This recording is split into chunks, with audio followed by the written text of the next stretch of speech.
নমস্কার বন্ধুরা, মালা রান্না করার একটি নতুন পর্বে আপনাদের সবাইকে স্বাগত।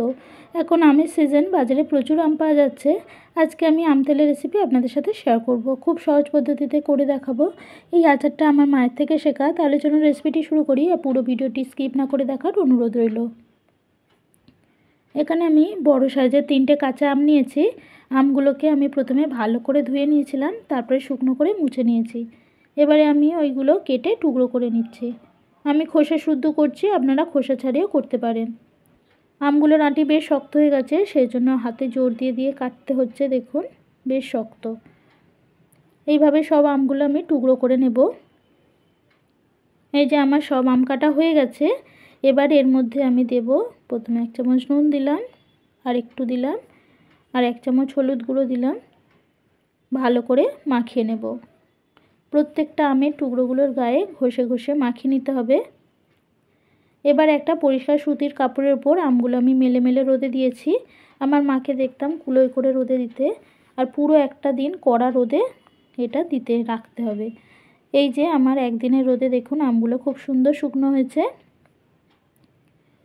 এবারে আমি যে মশলাগুলো ব্যবহার করব সেগুলো দেখাই। প্রথমে নিলাম কয়েকটা শুকনো লঙ্কা, 2 চামচ কালো সর্ষে, 1 চামচ গোটা জিরে, 1 চামচ গোটা ধনে, 1 চামচ মৌরি, 1 চামচ জোয়ান, আর হাফ চামচেরও কম মেথি। এবারে এই মশলাগুলো ভেজে নিতে হবে। প্রথমে শুকনো লঙ্কাটা আমি শুকনো খোলায় দিয়ে একটু ভেজে তুলে নিলাম। তারপরে সর্ষে বাদে সব মশলাগুলো প্রথমে দিয়েছিলাম, দিয়ে একটু নাড়াচাড়া করে তারপরে সর্ষে দিয়েছি।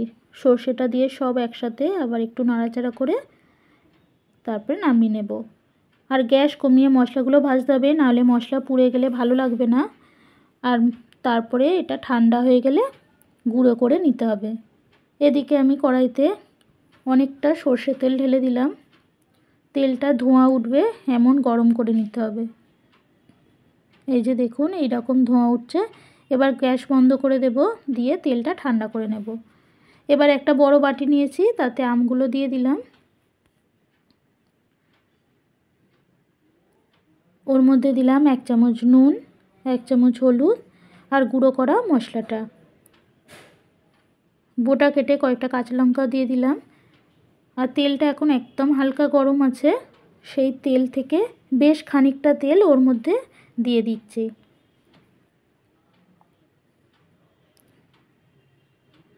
ভালো করে আমের সাথে সব উপকরণগুলো মিশিয়ে নিতে হবে।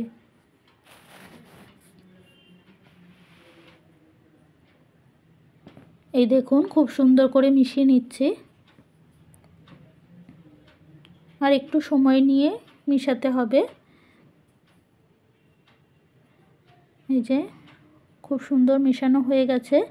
এবারে একটা কাঁচের জারে আমি ভরে নেব। যে কোনো আচার বন্ধুরা কাঁচের জারেই রাখার চেষ্টা করবেন, এতে আচার খুব ভালো থাকে। 1 বছরের বেশি এই আচারটি ভালো থাকবে। এই যে সব ভরে নিচ্ছে আস্তে আস্তে। আর তেলটা যখন পুরো একদম ঠান্ডা হয়ে যাবে তখন এই আচারের মধ্যে ঢেলে দিতে হবে। এই আচারটি বয়মে ভরতে ভরতে একটা অনুরোধ বন্ধুরা, যদি আমার এই রেসিপিটি আপনাদের ভালো লাগে তাহলে একটি লাইক, কমেন্ট আর শেয়ার করে দেবেন। আর নতুন বন্ধু হয়ে থাকলে প্লিজ চ্যানেলটিকে সাবস্ক্রাইব করে বেল আইকনটা প্রেস করে দেবেন। আর ফেসবুক বন্ধুরা ফলো করে আমার পাশে থাকবেন। এই আচারটিকে সপ্তাহভর প্রতিদিন রোদে দিতে হবে, তারপরে খাওয়া যাবে। রোদে একদম মজে যাবে তখন ভালো লাগবে খেতে। তারপরে মাঝে মাঝে রোদে দিতে হবে। এই তেল মাখিয়ে মুড়ি খেতে বা আম তেল দিয়ে মাছের টক খেতে খুব ভালো লাগে। আর খেতে খেতে তেল যখন শেষ হয়ে যাবে এইভাবে গরম করে পুরো ঠান্ডা করে আবার ঢেলে দিতে হবে। এই যে আমি এবার রোদে দেব। এই যে রোদে দিয়েছি দেখুন। আমি ঘরে রোদে দিয়েছি বলে মুখ খুলে দিয়েছি, আপনারা বাইরে দিলেন মুখে একটা কাপড় বেঁধে দেবেন। আর এইভাবে আম তেল বানালে 1 বছরের বেশি ভালো থাকে। তো বন্ধুরা আমার এই রেসিপিটি কেমন লাগলো জানাবেন। আজ এই পর্যন্তই। সবাই খুব ভালো থাকবেন, সুস্থ থাকবেন। এতক্ষণ আমার সাথে থাকার জন্য অজস্র ধন্যবাদ।